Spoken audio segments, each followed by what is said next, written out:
All right, ladies and gentlemen, good night and welcome to the AHR Live Conversations. My name is Andrew, and tonight we have our guest, none other than Shanique Richards, who is the CEO of Elevate Services JA. And tonight we will be discussing deconstructing the resume.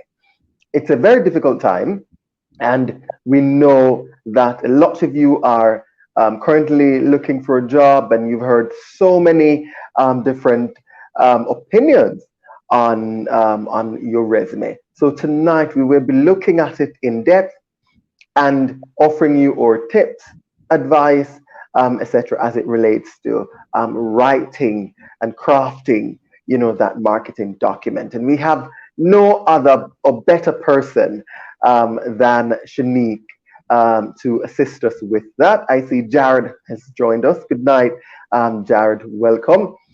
Uh, Again, Shanique has been in the space for quite some time.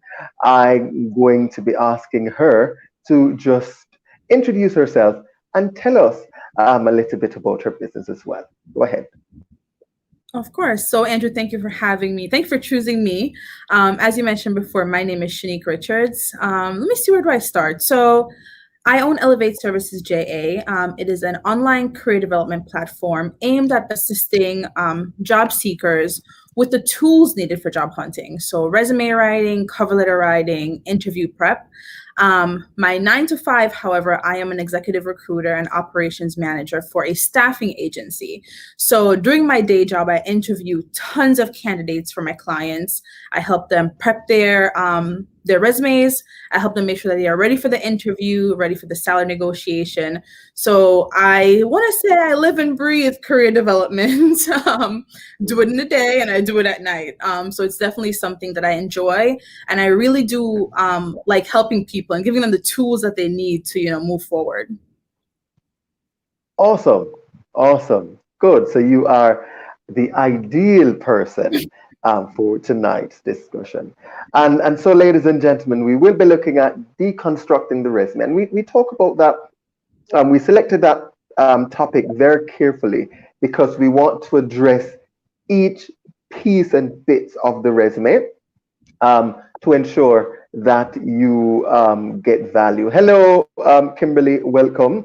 So my first question for you tonight, Shanique, is to describe or explain the difference between a CV and a resume. Let's start there.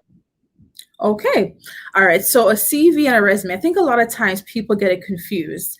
I know sometimes I'll get people applying for jobs and they'll say, oh, here's my CV, even though my job description will say, send me a copy of your resume. So a CV Yes. is way more intense.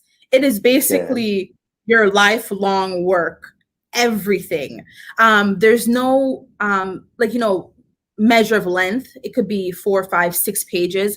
It's basically Yeah. everything you have done in this format, in this document. Usually, most job descriptions and most jobs that you're applying for won't recommend that. What I see personally is a lot of, like, say, for example, someone is applying to become a professor or something along those lines. A lot of times they'll ask for a CV, and in those situations, those are good. But a resume Yeah. isn't as heavy, it's just a synopsis of your experience. So, your education, brief work history. For me, you don't want to put 25 years of work experience on a resume unless Yeah. it's specific to the job that you're applying to. Then you pick and choose, right? But you don't want to put 25 years of experience. For me, I'd like to say 10, 15 years, and that's if it's relevant to the job that you're applying to now. So the biggest difference is the CV covers basically your lifelong work, everything you've ever done. The resume is just a synopsis of your work experience and your education. That's the simplest way I could break it down. Good, good. I love that answer because a lot of times people are confused between the two. Mhm. Should I write a resume? Should I write a CV? As you've said, it's one is your career journey over the amount of years, and it can be Mhm. 5 pages, six. It doesn't Yeah. matter. But your resume is a synopsis of that. Awesome. Good. And so we look at the type of the difference between the two. Now, let us look at the types of resumes. I'm trying to create a threshing floor to launch us into our deeper discussion tonight. Mhm. Can you tell us some types of resumes that are out there? Okay, so there's different kinds of resumes, right? So the traditional resume that we all know about, you have your job title, your date, and you have basically what you did in the position. That's your traditional kind of format for a resume. However, you Mhm, do have resumes that it's more skill based. So it's not mhm, necessarily about where you worked or the dates that you worked there, but it's more about the skill sets that you have. And it depends on the position that you're applying for. Honestly, it goes with the resume that you create and you submit. yeah, So you could have a resume, for example. Let's just give an example, right? You have someone who's applying to be a chief marketing officer for a company. mhm, Um, Most of the time, that person may not have a traditional resume where it has a company, title, and date. They'll have more mhm, project based. So these are my accomplishments and the skills that I have. Um, those are the two types that's just jumping out to my head right now. mhm, And again, it mhm, just depends on the position that you're applying to. You pick what mhm, suits the position best. mhm. Good, thank you. I've come across the functional resume, the chronological resume, Mhm. and so the like. Do you care to share just a tip of differences between those, if you so desire? Yeah. So a chronological resume. So that's more of a traditional format resume where you have it Yes, listed yes. in chronological order based on the dates that you worked. So your most Hmm. recent position would be appearing first on the resume, and then your Yes. furthest down is going to be on the bottom. So that's a Hmm. chronological resume. And then a functional resume would be more of what we're talking about before, more of skill based and accomplishments, Hmm. not necessarily Exactly. dates. Exactly. And so that would hide, for those who have career gaps, Yes. etc., that would kind of hide it. Yes. It What really about the hides. target? Exactly, exactly. What about the targeted resume? I think a lot of people don't use it. I think that's the most effective. What about that one? Okay, so that's basically customizing your resume, right, to fit Hmm. something specific. And Yes. that is what most people should be doing. A lot of times people fall into this trap of sending out this general chronological resume to every Yes. single open position that they see. No change Yes. Yes. in the resume, just here I am, I'm available for this job and this one, but it's not customized. So you want to customize your resume. For example, we're going to Yes. stick with the marketing since we're there, right? You're Hmm. applying for a marketing assistant position. Let's say that. You can't use your resume that is tailored to, let's say, pharmaceutical to a marketing job. It Yes. has nothing to do with that position. So you have to figure out, Exactly. okay, how do I tailor this resume to fit the job? You have to look at the Hmm. job description. Okay, what key skills are they looking for? Are they looking for a degree? You want to make sure that your resume is matching the job description without lying. Yes. I want to say that. Yes. Matching the job description without lying. Yes. People, I'm happy you're saying that. how do I match the resume? Okay, what I say is if you match 80% of the job description, apply for the job. So if you match 80% of what is on that job description and it fits you, it's something you could incorporate in your resume. I want to throw something in here, and I know it's going to come up later about the applicant tracking system. And Yes. this goes hand in hand with customizing your resume, right? Because, for example, you are applying to, let's say, an HR position, and the job description says they're looking for a people officer, but your resume says human resources manager. Somewhere on your resume, it needs to say people something because that applicant tracking system is looking for that word. It's looking for that job title. So Yes. that's Yes. why it's good to customize because the systems are looking for specific words, specific degrees. They could set it basically to what they want. Exactly. Awesome. Awesome. I'm loving it. All right. So, ladies and gentlemen, welcome. This is HR Live Conversations. And tonight we are deconstructing the resume. And I have Shanique Richards, who is in America at the moment, but is the CEO of Elevate Services JA. So let me do a quick shout out to those who've just joined us. Uh, uh, Nicola, welcome. Joni Gay, hi. Tracy, hello. Tina, nice to see you. And Kimberly has a great point here. She's saying that, okay, she's just agreeing to the targeted resume um, uh, suggestion that you had earlier. And awesome. So we looked at the types of resume and we've established that a targeted resume is the best, given the Yes. fact that you eliminate all the things that you don't need and you specify it to a particular role, to a particular organization. Because you're doing that, you appear more fitted for the role because that's what you want. Good. Hmm. All right. So now let's look at the types of candidates and what would be your suggestion? So we have the entry level candidate. We Hmm. have, entry level maybe just left university with no experience, just a Hmm. certificate or a diploma or a degree. And then we have the professional. The professional probably would have had 5+ years experience with their degree. And then you have the executive. Hmm. All of them would have written their resumes totally different. Yes. For each category of job seeker, what advice do you have for the entry level gentleman or lady who doesn't have the experience? For those who just started their career with 5 years experience, and for the experienced executive, what would you say? Okay, I'm gonna leave the experience one for you, Andrew, because that's your target right there. But I'm kidding. Okay. As far as entry level goes, so someone who just graduated college, right? Probably had one job, maybe no job. You want to make sure that your resume is only one page because you don't have a lot Yeah. of experience. You probably only held one position, maybe none. For the entry level person who just graduated college, it's important that you are listing the projects that you did in school, especially if you Hmm. have no work experience. So, what was that Yeah. senior project that you did that's relevant to the Yes. field that you're going into, right? Those group projects, those courses that you took, these are things that are going to attract an employer because even though you have no experience, if you could say, I took these courses and I completed these projects, and here was the outcome of these projects, that's good enough. That'll be good for an employer, and that you could fit on one page. So I'd say for the entry level, focus on what you did in school if you've never had a position outside of that. Yes. For the Okay. mid-level professional now, 5 years of working a few years, I like to consider myself a mid-level. Um, Yeah.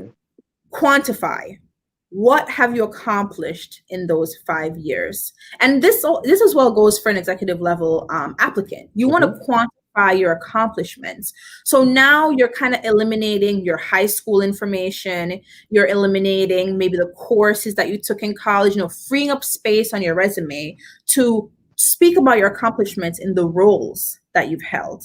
And again, Yes. you want to make sure that the resume is targeted. Find the Yes. positions that you're applying to and target the resume. It's very important. For the executive level, now we're talking about accomplishments. Now you've been in the field 10, 15 years, maybe 20 years. You want to start Yes. dropping some things off the resume, right? Because I mentioned before earlier, you want to keep like 10 to 15 years of experience based on the position that you're applying to. So now you Yes. start dropping things off. You want to make sure that you are really, really honing in on the things that you've accomplished. Don't just say, manage a group of people. I managed 30 individuals, and this is what happened. You want to make sure that you are speaking about those experiences in the positions that you've held. Awesome. And I love that you touched that they need to be specific and quantify their Mhm. accomplishments, their results. A lot of people cannot do that. Right. Um, and they have issues doing that. What suggestions do you have for those candidates? Right. So for me, personally speaking, what I do is every time I accomplish something at work, I write it down. Because guess what? Uh, When you go back to make that resume, you're going to forget all the things that you've done. So I update my yeah, resume constantly. And that is something that I would exactly. recommend. always update your resume. Even if you're not putting it, write it on a sheet of paper. Okay, this month I increased customer service by 10%, or I did this, or at the end of this quarter, I did this. I keep track of everything because those are speaking points on the resume and in the interview. So I think keeping track of your accomplishments is really the best way to go about it. Exactly. Thank you for that. And I find that a lot of people do not update their resume until an opportunity comes by. And Yes. 3 weeks ago or so, I had a really good candidate who missed out on an opportunity because I got the resume too late. In fact, Happens I all the reached out. Yes, yes. I reached out to the candidate, say, hey, I think you're a good fit. Can you send me a resume? In fact, are you interested? The time. candidate or potential employee said, yes, I'm interested, but took a very long time. I could not have waited. And Hmm. so what I did, I had to move to other candidates. By the time the resume came to me, position was already filled, Yep. you know? Hmm. And that Yeah, happens all the time, especially as you know, we were in the field of hiring. It yes, happens all the time. I reach out to people and I say, hi, I have this awesome position, and they're super excited and they're interested, and they take 5 days to get the resume back to me. And at this point, exactly. the position is gone. And I want to Yes, say something. While LinkedIn is good, and a lot of recruiters use LinkedIn, and you yes, create your profile on LinkedIn. LinkedIn isn't a resume. So you exactly. to use your LinkedIn profile is not a resume. You need an Yes. actual LinkedIn is a support to your resume. Exactly, exactly. I love that point that you just made because a lot of people think that LinkedIn is substituting your resume. It Yeah. doesn't. It complements it. All right, so let's welcome Camellia and Ava. Oh, Ava, you're here. Nice seeing you. Jonah Gay is saying that she constantly updates her resume. It's right on her Hmm. desktop, and that's what it needs to be. Ladies and gentlemen, if you have any questions particularly regarding your resume, please ask them tonight because we want to ensure that we address everything relating to the resume. And in fact, touching the resume can be quite personal because every recruiter is different. So you might Yes. come to me as a recruiter and I say, hey, I don't like this on the resume. And then you go to Mhm. another recruiter and they're like, hey, we don't like this on the resume. But what you have to pay attention to the employer, what the employee is requesting, as well as industries. Certain industries have certain standards. The job that you are applying to can also educate you in terms of how you need to be doing your resume. Hi, Dion. Welcome. Nice having you tonight. Okay, so we looked at the type of resumes. We looked at the difference in between a CV and a resume as well. We looked at the three types of job seekers: entry level, professional, and executive, and how Mhm. they're to what they need to focus on on their resume. Let's now start from the top. Let us Okay. start with contact information.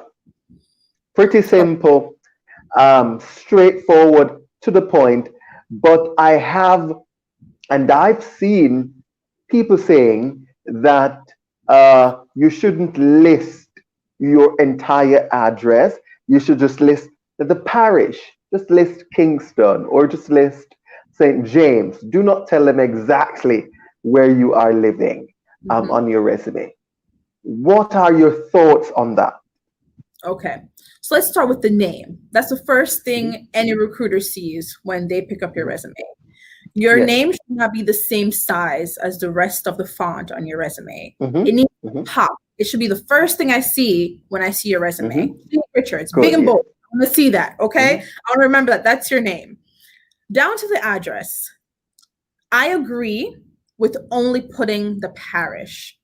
The Yes. reason why I'm saying that is one, it kind of takes some space up there. But beyond that, people, recruiters, we all, everyone on the planet have biases. Every single Hmm. person on the planet has biases.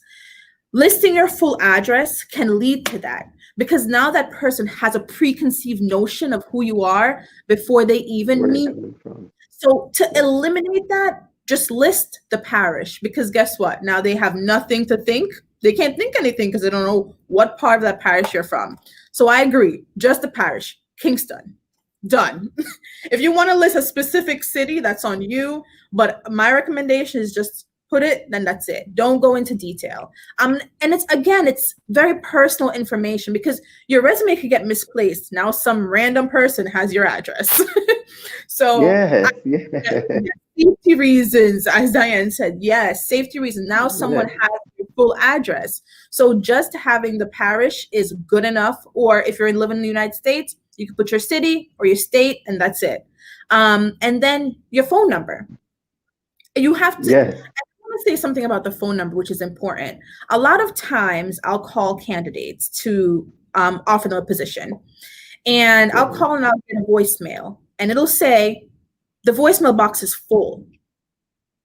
Yes, That is an issue.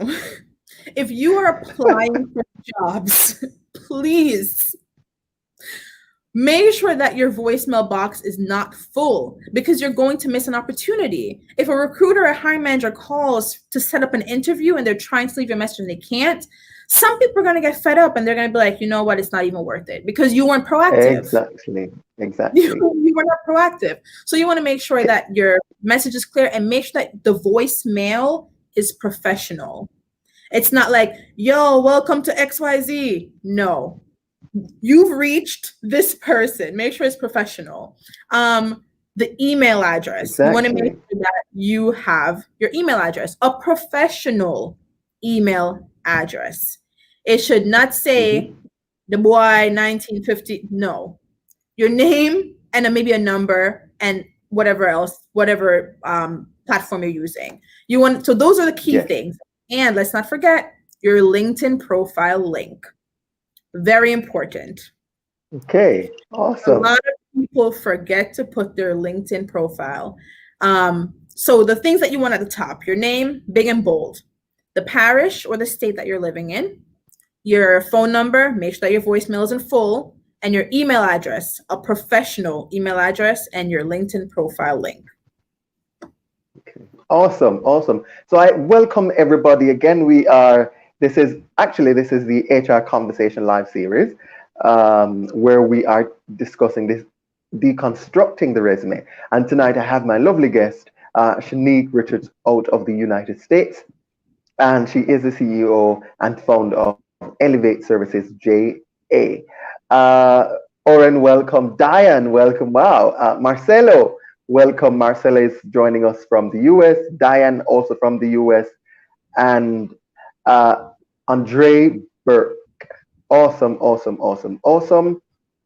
Uh, Dion is saying that professional email addresses and voicemail. Awesome. Joni Gay saying that I email the candidate if I call and the applicant doesn't answer. Good.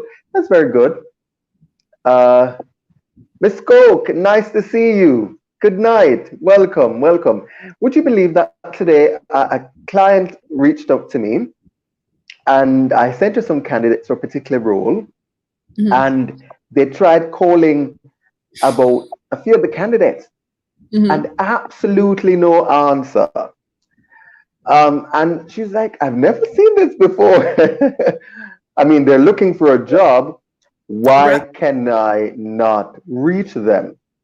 Mm-hmm. Okay. And so it begs the question as to how are they preparing for these opportunities? Mm-hmm. If you're listing a particular number on your resume, people should be able to reach you, right? Mm-hmm. That is important. They need to reach you. Roberto, welcome, as well as Tanika, Elliot, welcome as well to the program.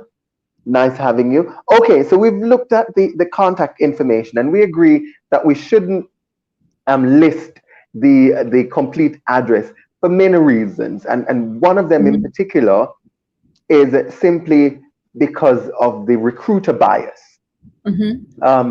they may not want to call you in because of your address.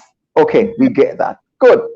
We talk about adding your LinkedIn profile because a lot of um, uh, recruiters now, they are actually reviewing your social media accounts, LinkedIn Yeah. in particular, right? So Mhm. use it to complement your your your resume. Okay, moving on.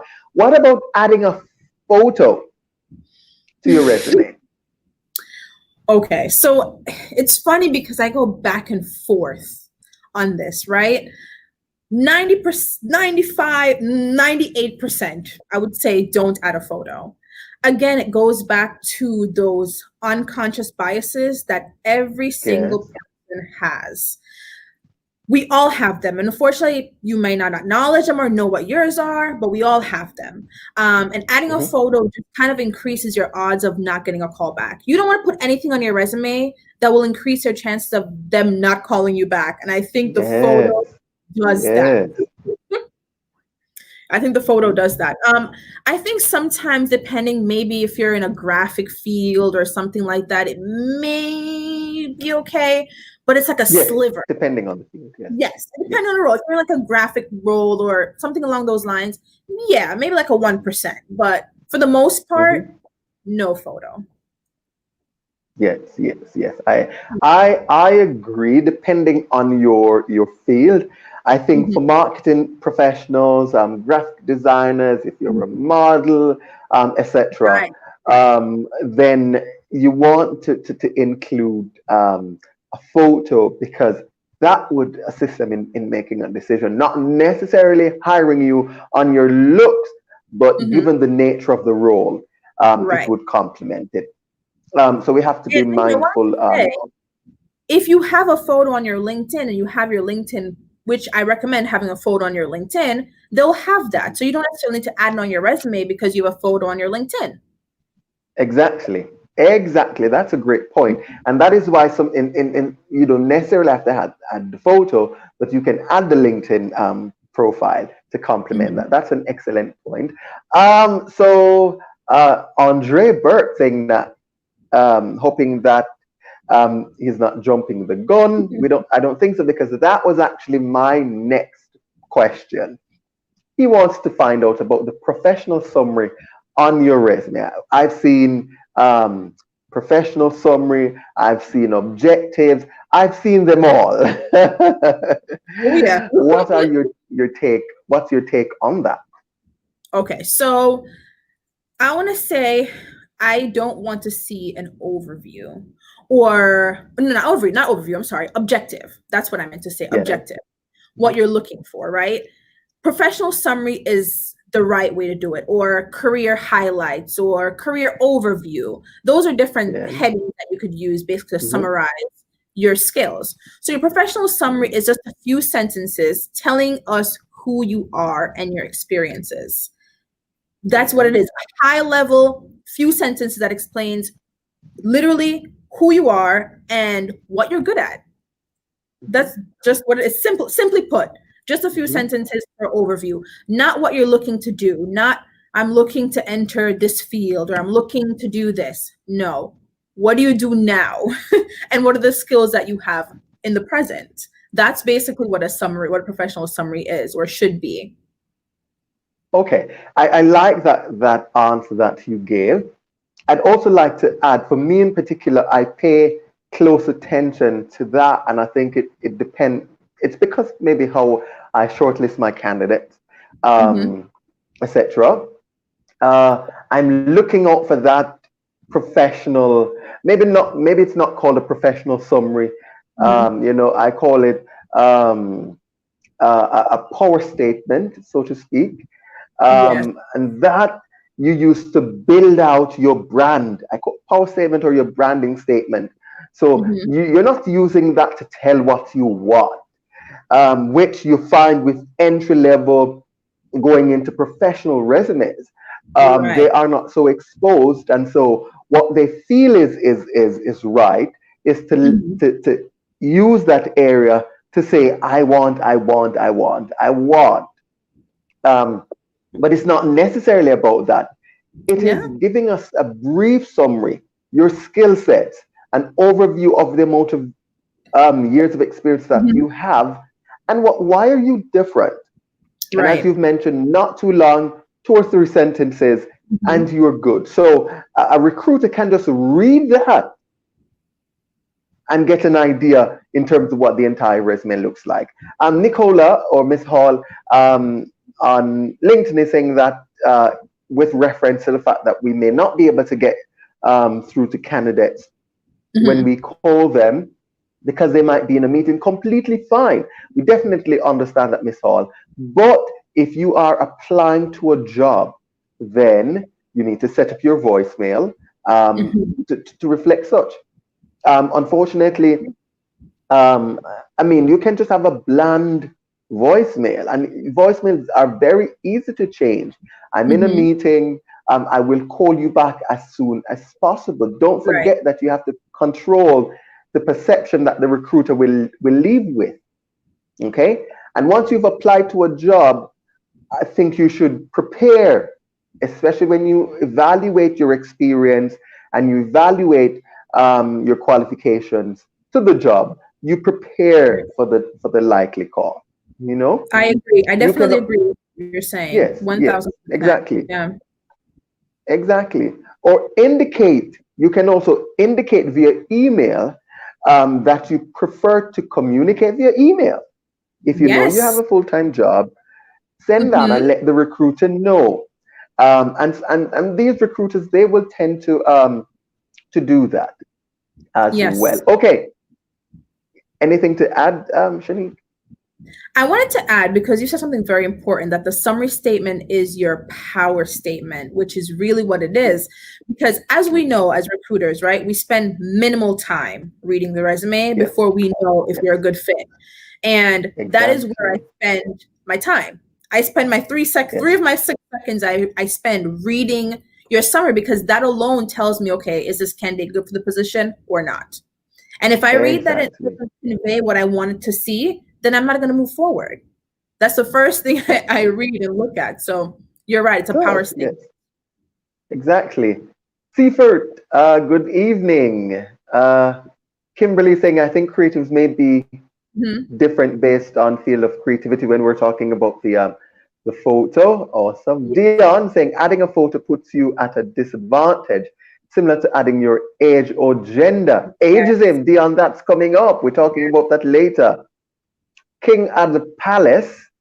King at the palace. It's like indeed, okay. And Nicole is saying voicemail should be available. Definitely. Okay, awesome. So back to the viewers.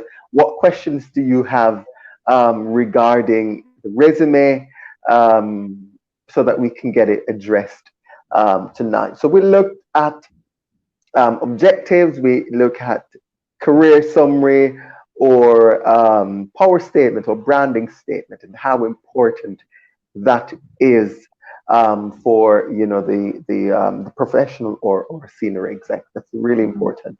Now, let's move down now to the body. We looked at the All right. contact information that your name must be there, professional email address, you must have the correct telephone number, etc. Your name must be visible. We looked at the photograph that you might add it depending on the industry, you know, more so don't add it, depending as well. Right. Let us now look at what should you start with first on your resume. After you have your address and everything, the next thing would be probably your education or your experience. Mhm. What would you say should be listed first? So I think it depends on your experience, and I think it depends on when you graduated. So, and Mhm. again, it goes back to the three types of candidates, right? If you're an entry level candidate, I suggest your education coming next after your professional statement. If you're an Mhm. executive or professional who's now been in the field for 10 years and you graduated 10 years ago, the education could come after your professional experience. So it just depends on Yes. the applicant. So entry level, education after your summary. professionals and executives, your experience, and then your education. Okay, awesome, awesome. I love it. And I'd always say, as you've mentioned, play to your strength, right? Yes. So if your Yes. if your strength isn't education, don't go and list that on the resume first. Yep. And if your experience isn't, then you don't do that. So play to your strength. Donovan Smith has a question. He wants us to talk about the applicant tracking system. We're coming, Donovan. So in Jamaica, an applicant tracking system is not really popular. You have major corporations, they use it, the larger organization, but it's not really that popular here in Jamaica. I know in America and in the UK and Canada, applicant Mhm. tracking system. So let's talk about that Right. for a minute. Shani, go ahead. Okay, so an applicant tracking system is basically how hiring managers and recruiters receive and track your resume. So Yes, usually when you apply to a job opening, that resume that you submit, it goes through this thing called the applicant tracking system. And that's the first thing that sees your resume before it even yes, gets to the hiring manager. For yes, me, the system that I use at work, the resumes will come in, but it'll automatically reject someone if it doesn't match the job description. So sometimes I will never see it ever. So someone will call and say, "Hey, I applied for this job," and I'm like, "I never got that resume because the system probably knocked it out because it didn't match what I was looking for." So that's why it's so important to target your resume, and this is why customizing to the job description is so important, especially in the US, yes, because these systems we literally set it to what we want it to be for specific yes, keywords, specific industries, specific education. And if you don't match that criteria, the system kicks you out. It's also how recruiters communicate with you. They send you emails through these tracking systems so they could keep track yes, of how they communicate with you as well. As Andrew said, it's yes, not as popular in Jamaica. Maybe the larger corporations use them. So in any case, even if you are in Jamaica, you should be customizing your resume to fit the job yes, description, just in case. You want to be proactive. yes, yes. Awesome. I love that. And the applicant tracking system is built in such a way to fill in particular information. In other words, it's a computer, and once you upload your Word document, because a PDF cannot go through an applicant tracking system, Correct. so we have to get that right, that it is a Word document. Mm-hmm. And what the system actually does is that it parses all the information, takes the information from your actual resume Mm-hmm. and goes through it and fill it into their system, and then use that to actually rank you as the ideal candidate. They either screen you in or screen you out. So Yes. the information needs to be where it ought to be. Mm-hmm. Most applicant tracking system would have been built so that the contact information is at the top. If you probably put it at the bottom, and the applicant tracking system cannot identify it, Mm-hmm. they might rule you out for that. Mm-hmm. Having symbols on your resume, right? They might rule you out for that. Having a photograph, um, on the Yes. resume. There's so many One. things, and exactly the applicant tracking system is so different, and it varies, Mhm. but you have to have a very, very easy easily understood resume. I've applied through applicant tracking system as well. You have to know how to basically navigate that.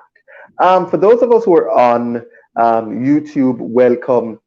For those of you, I realize that we also have viewers on Facebook as well. We're getting some comments from YouTube.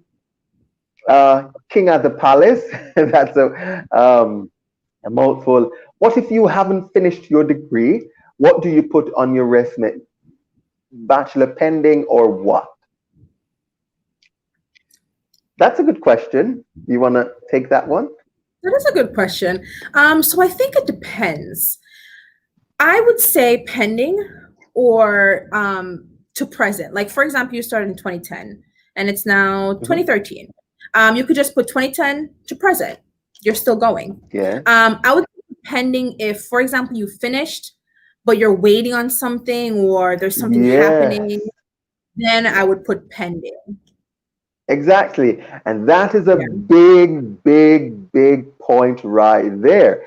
Because normally, a lot of job seekers, they would put pending, suggesting that, listen, even if they've just started the Mm-hmm. um, the program, they put pending. But pending Mm-hmm. actually means you've completed it and you're waiting for your certificate. You're Yeah. waiting for your diploma. You're waiting for your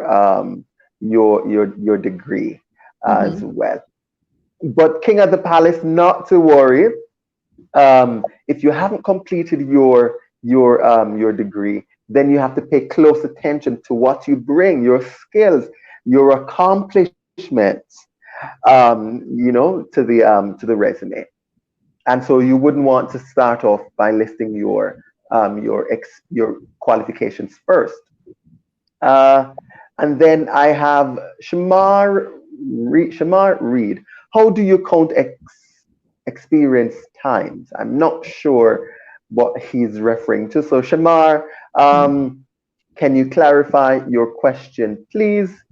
Uh, Donovan Smith said it's coming. I suspect he's talking about the applicant tracking system. Mm-hmm. Okay, you're welcome, Donovan. Sylvester, so it's best to submit your resume as Word doc rather than PDF doc? No, it depends. Pay attention. A lot of times, job seekers do not pay attention. I can give you a hint. If you are applying for a job on a website, not a job board, but you might be on a job board, but then the job board redirects you to a company's actual website. That is a hint that it might be an applicant tracking system. Precisely. Okay, so pay attention to that. Also, pay attention to what the recruiter is asking for. Some recruiter will specifically tell you that we don't need a PDF, we don't need a Word document. Put your cover letter in the body of the email, Mm-hmm. right? So you have that. And then you have the other recruiter who says, I need a PDF, or I need Mm-hmm. a Word document. So pay attention to that as well. All right? Well, Yes. Anything to add, Shanique? you said it perfectly. I agree. I usually like the PDFs if you are Mhm. applying on a job board or if you're sending it directly to the recruiter or the hiring manager. But as you said, if you are going directly to the company website, there's a chance that they're using an applicant tracking system and it could only parse a Word document. So as you said, it's just about being proactive and understanding what you're doing. Awesome. Awesome. Yes. And hold on. I'm not sure what is happening here. Okay. So let's look at Kareen Brown Gentle saying that LinkedIn as well. I'm not sure what she's referring to there. Um, but okay. And then let's go to Andre. Andre saying, how does one approach cases where companies use a tracking system to filter out candidates who have specific degrees, but you are actually qualified by experience and possess another type of degree, and you are confident you are perfect for the role? Interesting. And Andre, that's a good question, because It is. if you are perfect for the role and if you are an ideal candidate, why does the applicant tracking system rejected you? It means that keywords, you have to look at keywords whenever you're applying through an applicant tracking system. Keywords that's in the job description needs to be on your resume. That's important. Shanique? I agree, 1000%. Sometimes, so it depends on the applicant tracking system because, as you mentioned before, you said something very important. It gives you a rank in the system. Like for the one that we Yes. use, it's like 5 stars, right? And someone will Hmm. come in and it's only like 1.5 stars. So the recruiter still gets the resume. And sometimes the degree itself may not be the same, but oftentimes what recruiters will do is they'll just put bachelor's or they'll just put associates. They won't necessarily Yes. specify the type of degree. So oftentimes it won't give you a kickback if you have a different degree, as long as it just says bachelor's on your resume. Yes. Hmm. Also, you can go a step further. So if you apply to the tracking system and you feel like you are missing something, go a step further, find out who that hiring manager is, call the company, find them on LinkedIn. Hi, just so you know, I applied to this position on XYZ date. Some information about who you are. Be proactive. If Exactly. you think that you're applying, you're not hearing anything, you have to call Yes. and be proactive. But you, as Yes. Andrew said, you want to make sure that you are putting in those keywords. You want to make sure that it's matching up to the job description. The job description says Exactly. software engineer and you have software developer on your resume, make sure it says software engineer because they're basically the same thing. Just different companies have different Exactly. titles for different jobs. Awesome. I love that. I love that. This person, LinkedIn users, is asking, is there a guideline list for the applicant tracking system? Uh, I'm not sure if he's asking suggestions in terms of applicant tracking systems. Maybe. Um, okay. Anything to add, Shanique? Apart from customizing the resume to the job description, one, making sure that you're free of the errors and grammar. You want to make sure that you're double, triple, quadruple checking that.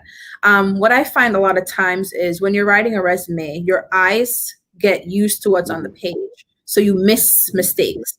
So you want to go back another day or another hour from now, take your eye off of it, go back, look for errors. So errors and customizing your resume, I think those are like the key things to getting past the applicant tracking system. Yes, exactly, exactly. And keywords. I think you Mhm. touched on that as well.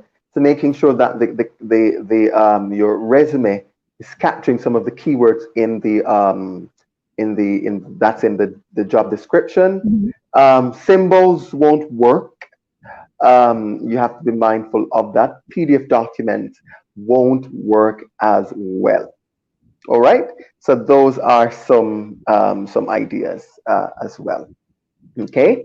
And you also some of the times, you know, the app. If I can give you an example, if the recruiter says you need to have 3 years experience and you list 2 years, you're going through the applicant tracking system and you say, I have 2 years, you will not get anywhere. Yep. Immediately, Hmm. immediately you are eliminated. Yep. Okay. And I've navigated that. I've applied to jobs that I know I'm qualified for, but did not meet certain answers. Hmm. So I gave them the answer that they wanted so that I could get to the interview so that we could have a discussion because I want to pass the applicant tracking system. And guys, Hmm. I'm not lying. You're improvising. Exactly, exactly. You have to improvise. That's one way of beating the applicant tracking system. Hmm. All right. Another way is by reaching out to your network as well. If you don't want to take that route, then reach out to your network. Find somebody who works at the company. Okay. Thank you. All right. So moving on, Lizette is asking, is a cover letter that important? And in which cases is a cover letter? Okay. Okay. Go ahead. I think it is Um, important. Go ahead, Shanique.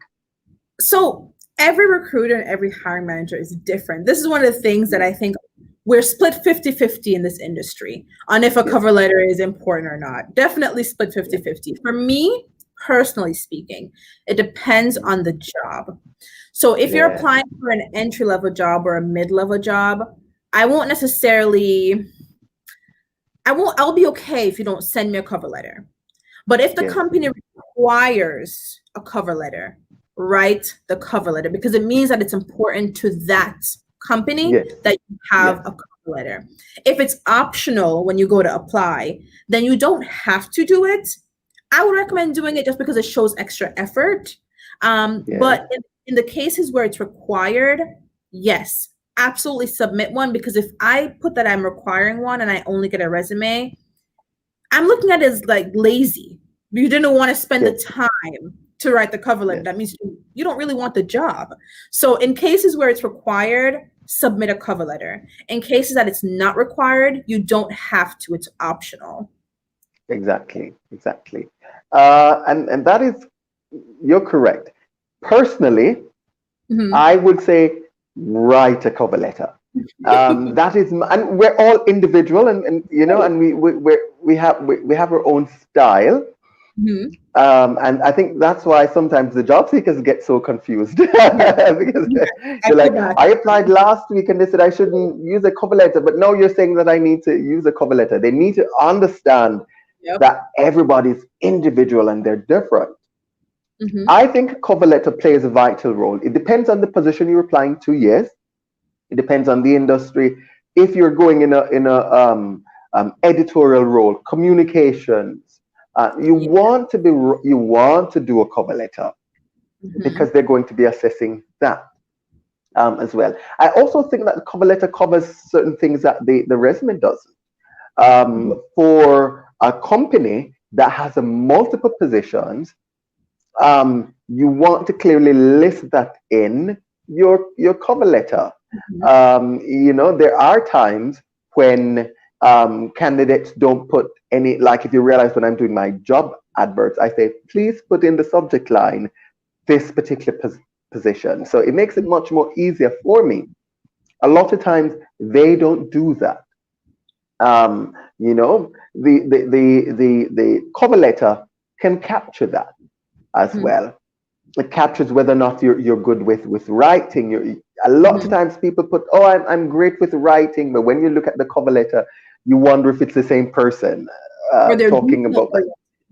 That's a good one too. Exactly, exactly, And exactly. I want to say so. I want to add something here about the cover letter. A case that a cover letter I think should be written is for someone who's doing a career change. Yes. If you're doing a career change, a cover letter is good because, as you said, it captures information that's not going to be on the resume. So the cover letter is where you kind of explain yourself more. So yes, it depends on the position and what transition you're going through. Hmm. Okay. Yes. Exactly. Good point. Great. Great point. Oh, so Shamar is back. For example, you've worked in a position part time for some years. Do you count those as actually years or otherwise? They're actually years. I Yeah. mean, yes, they are actually years. Even if you volunteer. A lot of times I see people listing volunteer service, volunteer service, volunteer service.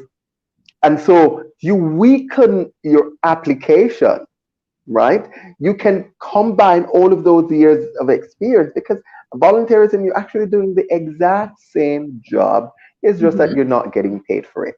So Right. you want to be, I mean, you want to be paying attention to that as well. Okay, thank you, Tina. We only have 7 minutes left. I don't know where the time has gone, I know. but and we have a lot more comments to get to. Anointed Shauna says, so it's best to send the resume and application letter as a Word document.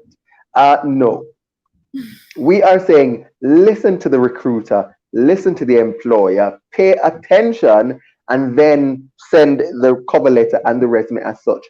I've gotten a lot of resumes and a lot of cover letters in Word document, and when Mhm. I get them, they're jumbled, they're all over the place, Yes. Yes. right? Throws off the format. It throws off the format. E- PDF, it stays the Exactly. It doesn't. So you want a PDF protects the formatting same. and keeps it, you can rest assured that it keeps it in the exact same format that Mhm. you send it. Okay. Jermaine Charles, Gemma, I'm sorry, Charles Bailey. Why send as a Word document rather than a PDF? Okay, so we've addressed this earlier, Gemma. If you're going through an applicant tracking system, the ATS will not read a PDF. Hmm. Okay. So for that, you want to use a Word document. Okay. For a PDF now, a PDF protects the formatting. If you want to rest assured that your resume is not going to be jumbled, it's not going to be out of format when you send it to the recruiter, then a PDF is the best way to go. As well, listen to the recruiter. The recruiter might tell you Word document, the recruiter Hmm. might tell you PDF, or the recruiter might say copy and paste your cover letter or your resume in the body of the email. I've seen that as well. So pay attention to the recruiter. Okay, Sylvester, uh, embellishing isn't frowned upon by recruiters. That's a question. How much embellishment is acceptable because you believe you are um, a good fit and do not want to be eliminated over a technicality? Shani, what's your take? All right. So there's a difference between there's such a fine line in this question, right? So there's a difference between embellishing and straight up lying. So I think it's just walking that really thin line because, or for example, and I've done this before, right? A job description says they want 5 years of experience, and I only have 4. I am going to put that I have 5 because I need to get to see you so I could explain my experience Exactly. to you. You have to think about it. Yes. The resume only opens the door. So you Mhm. embellishing a little bit, if it's something that you absolutely don't have, don't put it on your resume. If it's something Mhm. that you have familiarity with and it's something that Mhm. you can get really easy with one show, then you could put it on your resume. Because at the end of the Exactly. day, the resume is going to open up the door. When you get to the interview, that's your time to explain. So Mhm. yes, you can embellish, and as I said, you have to tweak the resume to fit the job description. So if it's simple changes, change it. If it's small embellishment, go right ahead because that's going to open up the door for you. Don't lie, just make Exactly. Exactly. small changes to get Yes. through the door. Exactly. Because if you lie when you get to the interview, you're already defeated. Right. Because the recruiters, they will uncover that, and now Mhm. you have marred your character as a job candidate. And Yeah. word goes around fast, and the recruiting space is rather small. So you don't want to lie. Keitha, oh hi Keitha, welcome, nice seeing you. We have people on LinkedIn commenting, Facebook commenting, and YouTube. Great, awesome. So Keitha is actually in the HR space, and she's saying that case. Yes. That is absolutely the case. Hmm. Okay, thank you, Lizette and uh, Gemma. All right, so we only have 2 minutes, and I have one final question before we move on. I don't know where the time has gone. I know. Uh, Let me see this question that I have. I have so many written here. What should you include or should not include when you are writing your experience? When you're listing out your experience, Mhm. what would you say the job seeker should include or should not include? I have my few. So let me hear yours. Okay, so first thing I want to say is don't overpower the experience underneath each position. I have to be able Yes, to read it quickly. I don't want a bulky paragraph. I want bullet points. And I don't want yes, 3-line bullet points. I want quick, easy reads. So that's one of yes, the do nots for me. Do not put a paragraph underneath your experience. Break it apart and make sure that it's skimmable. What you yes, do need to have is measuring your accomplishments. Don't put something generic. You want to make sure that you're quantifying how many people did you manage? What percentage or yes. increase revenue by? Those are things that you need to be having on your resume, not just manage individuals. Back to it being easily read. Don't put 2 words to describe what you did. Data entry. Exactly. That's not a description. So you want to make sure that you are explaining, quantifying, and making it easily skimmable. Those are my three things for listing your job experience. Awesome. I love those. I think as well that a lot of job seekers tend to list the actual duties. So they would just copy and Mhm. paste the job Yeah. duties and just it's like just drag and drop type of a method. In Yes. fact, I always advise people against that because we already know what the job probably would entail. I usually Hmm. advise people list things that the recruiter will not easily identify with. And Hmm. more than more, what you should be focusing on, as you've mentioned, are accomplishments and quantifying the results. That's what you want it to be, and not necessarily listing out the job description. As a receptionist, I would know what a receptionist should be Right. doing. Hmm. Okay, if you have any duties outside of that role that you think is important to what you're applying to, then that's Hmm. what you want. You list that because it might help you. But don't Right. just list the bland job descriptions All your because responsibilities. uh, exactly all of them. That's why some people have 5, 6 pages of a resume. Yes. That can be 1 page or 2 pages. Hmm. So be mindful of that. My final question, and then we're going to close, is um, your education on the resume, Hmm. but not should. Do you think that people should list when they've completed high school, etc., No. when they've completed their degree, their bachelor's, their master's? So I think it's a fine line. I think if you Hmm. are a recent graduate, for example, you just graduated this year, you could put 2020, right? But I Hmm. think there's a fine line because ageism, someone brought it up earlier. Ah, Ageism there you is go. huge. Okay. A lot of recruiters and hiring managers, believe it or not, I mentioned before, everyone has unconscious biases. That is one of the biggest ones. So you putting that you graduated high school in, let's just say 1997, right?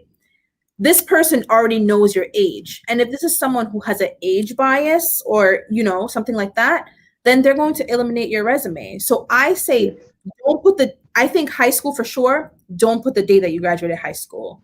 You could Hmm. put your college date depending on how long ago you finished college. Yes. High school, Exactly. Exactly. And that's the reason why I brought that up because ageism is mhm, quite I mean it's rampant. yes. And I've had the conversation and one of the challenges around ageism is that people who are more mature tend to be Mhm, less adaptable. You know, they're already stuck in yeah. their ways and they don't want to change and they're. So you Mhm, as a job seeker have to navigate that, okay? And you want to give the recruiter less biases as possible. You want to, you know, you want to be going mhm.